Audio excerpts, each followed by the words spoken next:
சிறப்பு சொற்பொழிவு நடத்தி வந்திருக்கின்றார்கள். இப்போது கூட அவர்கள் இங்கிருந்து புறப்பட்டு ஸ்ரீலங்காவுக்கு போய் அங்கும் மீலாதுடைய விழாவில் தான் கலந்து கொள்ள இருக்கின்றார்கள். ஆகையினால் அவர்களுடைய சேவைகளை அல்லாஹ் தஆலா கபூல் செய்து அவர்கள் மூலமாக நமக்கு கிடைக்கக்கூடிய எல்லா நலங்களையும் அல்லாஹ் தஆலா அவர்கள் எதை பேசினார்களோ அதன்படி நாம் அமல் செய்வதற்கு அல்லாஹ் கிருபை செய்வானாக. ஆமீன். வாஹிரு தஅவானா அல்ஹம்துலில்லாஹி ரப்பில் ஆலமீன். அடுத்ததாக கண்ணியத்திற்குரிய ஆலிம் பந்தகை H. அஹ்மத் அப்துல் காதர் ஆலிம் மகதுரி அவர்களுக்கு நமது பேரவையின் பொருளாளர் அல்ஹாஜ் அப்துல் ஹமீத் வரைக்கார் அவர்கள் பொன்னாடை போட்டுவார். தக்பீர், அல்லாஹு அக்பர், நாரே தக்பீர், அல்லாஹு அக்பர்.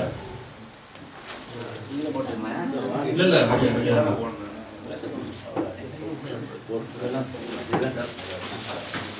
நாரே தக்பீர், அல்லாஹு அக்பர், நாரே தக்பீர், அல்லாஹு அக்பர்.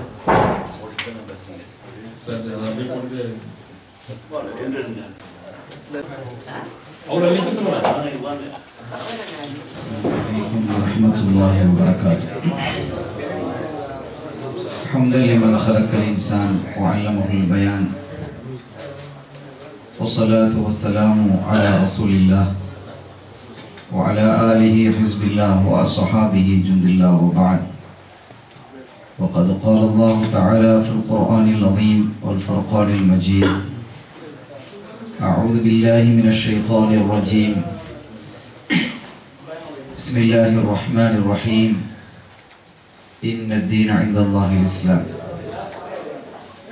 محمد رسول الله والذين معه أشداء على الكفار رحماء بينهم تراهم ركعا سجدا يبتغون فضلا من الله ورضوانا سيماهم في وجوههم من أثر السجود ذلك مثلهم في التوراة ومثلهم في الإنجيل كزرع أخرج شطأه فآزره فاستغلظ فاستوى على سوقه يعجب الزراء ليغيظ بهم الكفار وعد الله الذين آمنوا وعملوا الصالحات منهم مغفرة وأجر عظيما صدق الله العلي العظيم.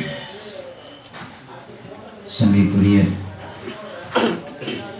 அமீரகம் அபுதாபி IMF பேரவையினுடைய அங்கத்தினர்களே, இந்த நிகழ்ச்சியினுடைய தலைவர் அவர்களே, உலமாக்களே, மரியாதைக்குரிய பெரியவர்களே, சகோதரர்களே, அருமை தாய்மார்களே, சகோதரிகளே, எல்லாம் வல்ல அல்லாஹுவின் பேரருளும் நபிகள் நாயகம் ஸல்லல்லாஹு அலைஹி வஸல்லம் அவர்களது நல்லாசியும் நம் அத்தனை பேர் மீதும் நிலவுமாக.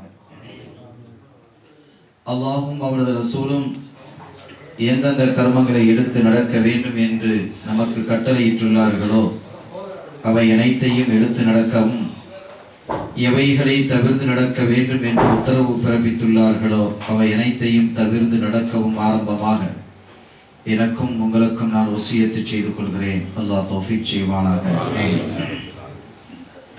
சங்கைக்குரிய பெருமக்களே, நமது உயிரிலும் மேலான கண்மணி முஹம்மது முஸ்தபா ஸல்லல்லாஹு அலைஹி வஸல்லம் அவர்களின் அற்புதமான இந்த மீலாது ஷரீஃபில் கலந்து கொண்டு உரை நிகழ்த்தவும் கேட்கவும் பாக்கியம் அளித்த வல்லவனாம் அல்லாஹ்விற்கு நெஞ்சம் நிறைந்த நன்றியை நாம் காணிக்கையாக்கிக் கொள்கிறோம்.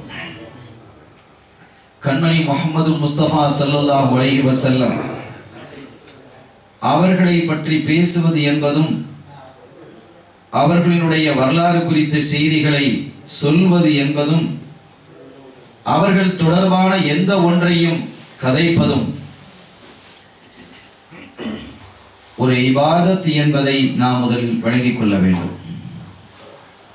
பல பேருக்கு இபாதத்தினுடைய வகைகள் என்ன என்பது கூட தெரியாமல் இருக்கிறது.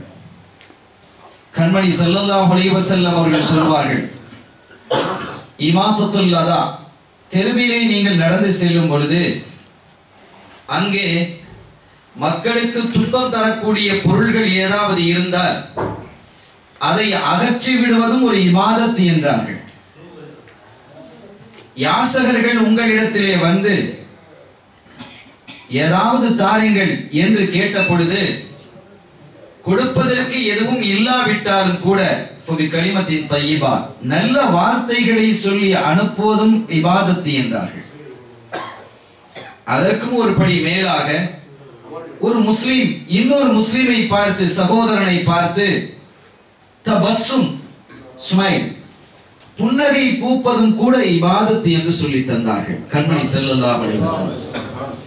இப்படி ஒவ்வொரு சின்னஞ்சிறு செயலை கூட இபாதத்தாக வணக்கமாக மாற்றி அமைத்து இந்த சமுதாயத்தினுடைய நன்மைகள் திராசினுடைய தட்டிலே கனத்து முருகி நிற்க வேண்டும் என்று ஆவல் கொண்டவர்கள் தான் அருள் நபி முஹம்மது முஸ்தபா ஸல்லல்லாஹு அலைஹி வஸல்லம் அவர்கள். அப்படியானால் அவர்களை பற்றி பேசுவது என்பது இபாதத்து இல்லையா? அவர்களினுடைய புகழ்கள் பாடுவது இபாதத்து இல்லையா? அல்லாஹ்வே குர்ஆனில் அதைத்தானே நிறைய இடங்களில் செய்திருக்கிறார். குர்ஆன் மாத்திரம் அல்ல, பிற வேதங்களிலும் அது இருக்கிறது. தௌராத் வேதத்தில் பார்த்தால் நிறைய செய்திகள் சொல்லப்பட்டிருக்கிறது முஹம்மது முஸ்தபா ஸல்லல்லாஹு அலைஹி வஸல்லம் அவர்களை குறித்து.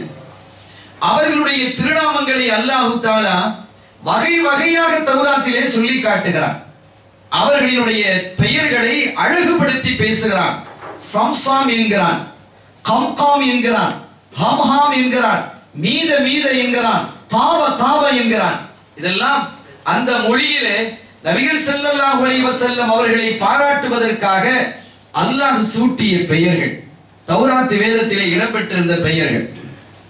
ஆக ஸல்லல்லாஹு அலைஹி வஸல்லம் அவர்களினுடைய பெயர்களையே அழகுபடுத்தி பேசுவது என்பது அல்லாஹ்வுக்கு மிக விருப்பம் என்று இருக்குமையானால் அவர்களை குறித்து பேசுவது, அவர்களினுடைய சிறப்புகளை குறித்து பேசுவது, அவர்கள் செய்து காட்டிய சேவைகளையும் அற்புதங்களையும் பேசுவது என்பது எங்கனம் இபாதத்து இல்லாமல் போய்விடும்.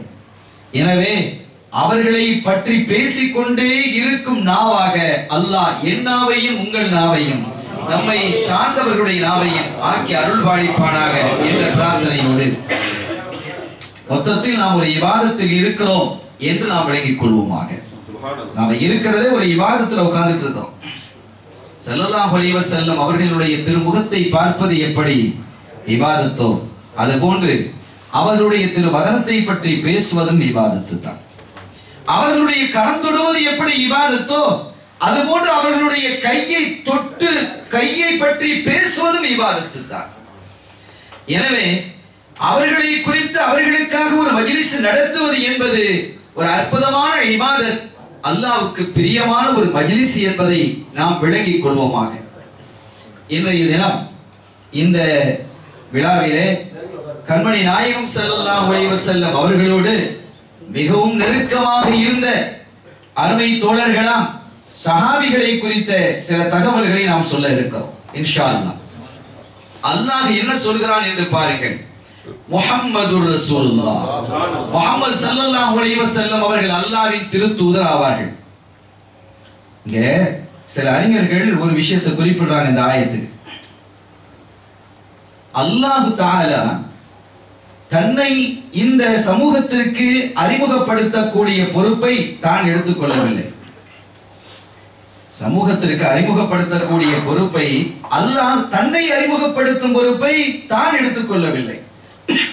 அவன் என்ன சொல்கிறான் தெரியுமா? நாயகமே, உங்கள் திருவாயால் என்னை பற்றி சொல்லுங்கள். குல் ஹுவல்லாஹு அஹத். நாயகமே, நீங்கள் சொல்லுங்கள், அவன் ஏகனாக இருக்கிறான், அல்லாஹு ஸமத், அவன் தேவையற்றவனாக இருக்கிறான் என்று என்னை பற்றி குல் ஹுவல்லாஹு அஹத், நாயகமே நீங்கள் சொல்லுங்கள் என்கிறான். ஆக கண்மணியா முஹம்மது முஸ்தபா ஸல்லல்லாஹு அலைஹி வஸல்லம் அவர்களினுடைய திருவாயால் தான் அறிமுகப்படுத்தப்பட வேண்டும் என்று அல்லாஹ் விரும்பி இப்படி ஒரு வசனத்தை சொன்னார். ஆனால் கண்மணி நாயகம் ஸல்லல்லாஹு அலைஹி வஸல்லம் அவர்களை திருக்குர்ஆனின் வாயிலாக அறிமுகப்படுத்தும் பொறுப்பை அவனே எடுத்துக்கொண்டான். முஹம்மதுர் ரசூலுல்லாஹ் என்கிறார். இங்க குல்லுன்னு சொல்லல, நீங்க சொல்லுங்க உங்களை நான் நபி அப்படி சொல்லல, அல்லாஹ்வே சொல்றான். முஹம்மது ஸல்லல்லாஹு அலைஹி வஸல்லம் அவர்கள் யார் தெரியுமா? என்னுடைய திருத்தூதர் என்கிறார். ஆக என்னை நீங்கள் அறிமுகப்படுத்துங்கள் நாயகமே, உங்களை நான் அறிமுகப்படுத்துகிறேன் என்கிறார். எவ்வளவு பெரிய சிறப்புகளை அல்லாஹ் வழங்கி இருக்கிறான். இந்த பார்வைகள் எல்லாம் சில அறிஞர்களுக்கு ஏன் தெரியாமல் போனது என்று நமக்கு புரியவில்லை. அந்த ஆயத்தினுடைய தொடரில் சஹாபிகளை குறித்தும் சொன்னான். உள்ளதீன மஅஹு, கண்மணி நாயகம் ஸல்லல்லாஹு அலைஹி வஸல்லம் அவர்களோடு இருப்பவர்கள் இருக்கிறார்களே, அந்த சஹாபிகள் எத்தகையவர்கள் தெரியுமா? அஷித்தாஉ அலல் குஃபார், இறை மறுப்பாளர்கள் என்று சொன்னால் அவர்கள் மீது கடினமாக இருப்பார்கள். அல்லாஹ்வை மறுக்கக்கூடியவர்கள், அல்லாஹ்வே இல்லை என்று சொல்லக்கூடியவர்கள், அவர்களின் மீது, நாத்திகர்களின் மீது மிக கடுமையாக இருக்கக்கூடியவர்கள் தான் அந்த அற்புத தோழர்கள். அதே சமயம் ருஹமாஉ பைனஹும், தங்களுக்கு மத்தியில் அன்பும் பாசமும் கிருபையும் உள்ளவர்களாக இருப்பார்கள். தராகும், நீங்கள் அவர்களை பார்ப்பீர்கள், ருக்கான் சுஜ்ஜதா, எப்போதும் இறைவனுக்காக பணிந்து வணங்கக்கூடியவர்களாகவே நீங்கள் அவர்களை பார்ப்பீர்கள். எந்த நிலையிலும் அவர்கள் என்னுடைய ஹபீபை பின்பற்றி வாழ்வார்கள், என்னை நினைந்து வணங்குவார்கள். இதற்கு ஒரு சின்ன ஒரு உதாரணம், சையதுனா அப்துல்லாஹ் இப்னு உமர் ரலியல்லாஹு தஆலா அன்ஹுமா அவர்கள் ஒரு முறை ஸல்லல்லாஹு அலைஹி வஸல்லம் காலத்துக்கு பின்னால ஒரு குதிரையில போறாங்க. குதிரையிலே சென்று கொண்டிருக்கும் பொழுது அவர்களோடு அவர்களுடைய நண்பர்களும் சென்று கொண்டிருக்கிறார்கள். ஒரு இடம் வருகிறது, சும்மா சாதாரணமா வெட்ட வெளியாக இருக்கு, பிளாட்டா இருக்குது. அந்த இடத்திலே செல்லும் பொழுது திடீரென்று தன்னுடைய தலையை அப்படியே குனிந்து செல்கிறார்கள். ஏதோ ஒரு கட்டிடம் இருந்தால், ஒரு ஆர்ச் இருந்தால், அல்லது ஏதோ ஒரு தடுப்பு இருந்தால் எப்படி குனிந்து இப்படி செல்வோமோ அது போன்று குனிந்து செல்கிறார்கள். எல்லோருக்கும் ஆச்சரியம். என்ன செய்தனா அப்துல்லாஹ் இப்னு உமர் ரலியல்லாஹு தஆலா அவர்களை பார்த்து கேட்கிறார்கள், இப்னு உமர் அவர்களே, தாங்கள் எதற்காக இந்த இடத்தில் இப்படி குனிந்து செல்கிறீர்கள்? இங்க என்ன இருக்கிறது? அவர்கள் சொன்னார்கள், ஒண்ணுமில்லை, அப்போது ஏன் குனிந்தீர்கள்? ஒரு முறை இந்த பகுதியிலே கண்மணி ஸல்லல்லாஹு அலைஹி வஸல்லம் அவர்களோடு நாங்கள் வந்தோம். அப்போது ஒரு மரம் இந்த இடத்தில் இருந்தது, அதிலே ஒரு கிளை நீண்டு கொண்டிருந்தது. கிளை நீண்டு கொண்டிருக்கும் போது அந்த கிளைக்கு கீழால் நபிகள் ஸல்லல்லாஹு அலைஹி வஸல்லம் அவர்கள் சென்றார்கள். அந்த சமயம் அந்த கிளை இருந்தது, அது தட்டிவிடக் கூடாது என்பதற்காக தன்னுடைய தலையை தாழ்த்தினார்கள். இப்போது அது இல்லை என்றாலும் கண்மணி நாயகம் தலை கவிழ்ந்து சென்றதான் நானும் செல்கிறேன் என்கிறார்கள். சஹாபிகள், இவ்வளவு அற்புதமான விஷயம். இதெல்லாம் இவங்க அங்கீகரிப்பாங்களா? இன்னைக்கு எதையோ அங்கீகரிக்காதவர்கள் இதெல்லாம் இந்த தேவையா என்று கேட்கும் அளவிற்கு இருக்கிறார். சங்கைக்குரிய பெருமக்களே, அப்படி தங்களுக்கு மத்தியிலே கிருபையானவர்களாக இருப்பார்கள். அவர்களை வணக்க வழிபாடுகளில் முற்றிலுமாக ஈடுபட்டவர்களாக நீங்கள் பார்ப்பீர்கள். இது வணக்க வழிபாடு. ஸல்லல்லாஹு அலைஹி வஸல்லம் அவர்கள் குனிந்தார்கள் என்பதற்காக நான் குனிகிறேன். சையதுனா அனஸ் ரலியல்லாஹு தஆலா அன்ஹு அவர்கள் சொல்கிறார்கள், ஒரு முறை நாங்கள் ஒரு விருந்திலே கலந்துக்கிட்டோம். விருந்திலே கலந்து கொண்டிருக்கிறோம். அரபகத்திலே ஒரு வழக்கம் உண்டு, இறைச்சியோடு, எங்க ஊரை பொறுத்த வரைக்கும் இறைச்சியோட கத்திரிக்காய் போடுவாங்க, வாழைக்காய் போடுவாங்க, சில ஊர்ல முருங்கைக்காய் போடுவாங்க, இதெல்லாம் இருக்கும். பொதுவாக அது ஒவ்வொரு ஊரினுடைய அமைப்பை பொறுத்தவரை. அரபுகளை பொறுத்தவரை இறைச்சியோடு சுரைக்காயை போடுவார்கள். அந்த பண்பாடு சில இடங்களிலும் இருக்கு, அது நமக்கு சுன்னத்தும் கூட. ஸல்லல்லாஹு அலைஹி வஸல்லம் அவர்களோடு அமர்ந்து ஒரு விருந்திலே நாங்கள் கலந்து கொண்டோம். ஒரு வாளியில சால்னா வச்சிருக்கு. ஸல்லல்லாஹு அலைஹி வஸல்லம் அந்த சுரைக்காவை தேடி தேடி எடுத்து வைக்கிறாங்க ஒரு தட்டையில. சில பேர் இந்த தாழ்ச்சாலா வச்சா மாங்காய் எடுத்து வைங்க அப்படிம்பாங்க, கத்திரிக்காய் கொஞ்சம் எடுத்து வைங்க அப்படின்னு சொல்லுவாங்க. அவர்களுக்கு விருப்பம், அது தவறு அல்லது. ஸல்லல்லாஹு அலைஹி வஸல்லம் அவர்கள் சுரைக்காயை தேடி தேடி எடுத்து வைப்பதை பார்த்ததிலிருந்து அன்றிலிருந்து எனக்கு சுரைக்காய் விருப்பமாக ஆகிவிட்டதுங்க. என்ன இதயங்கள்! கண்மணி ஸல்லல்லாஹு அலைஹி வஸல்லம் அவர்களால் ஈர்க்கப்பட்டு தங்களுடைய இதயத்தை அவர்களிடத்திலே பொறுப்பு கொடுத்தவர்கள் அவர்கள் தான் சஹாபிகள். தங்களுடைய இதயத்தை அப்படியே ஒப்படைத்து விட்டார்கள். அப்படி வாழ்ந்தவர்கள் சஹாபிகள். அதனால் தான் அல்லாஹ் சொல்கிறான், ருக்கான் சுஜ்ஜதா, அவர்கள் எப்போதும் ருக்கு செய்தவர்களாகவும் சுஜூது செய்தவர்களாகவும் இருப்பார்கள். நீங்க அவங்கள பாப்பீங்க, எப்பவும் பணிந்து கலவராக இருப்பார்கள், முற்றிலுமாக வணக்க வழிபாடுகளில் இருப்பார்கள். இதெல்லாம் வணக்க வழிபாடு. ஸல்லல்லாஹு அலைஹி வஸல்லம் அவர்கள் விரும்பினார்கள் என்பதற்காக ஒன்றை நாம் விரும்பினால் அது இபாதத். ஸல்லல்லாஹு அலைஹி வஸல்லம் அவர்கள் விரும்பிய ஒன்றை நாமும் விரும்புகிறோம், அது என்னன்னு நமக்கு தெரியல. ஸல்லல்லாஹு விரும்பி இருக்கிறாங்களா இல்லையான்னு நமக்கு தெரியல, ஆனா அதுல ஒரு பெரிய சவாபு நமக்கு கிடைக்காது. அவர்கள் விரும்பினார்கள் என்பதற்காக நாம் விரும்பினால் அந்த எண்ணம் வர வேண்டும், அது இபாதத்தாக மாறும். ஆக இபாதத்துக்கள் எப்படி ஆகிறது, ஒரு வணக்கம் ஒரு செயல்பாடு எப்படி வணக்கமாக மாறுகிறது என்றால் கண்மணி முஹம்மது முஸ்தபா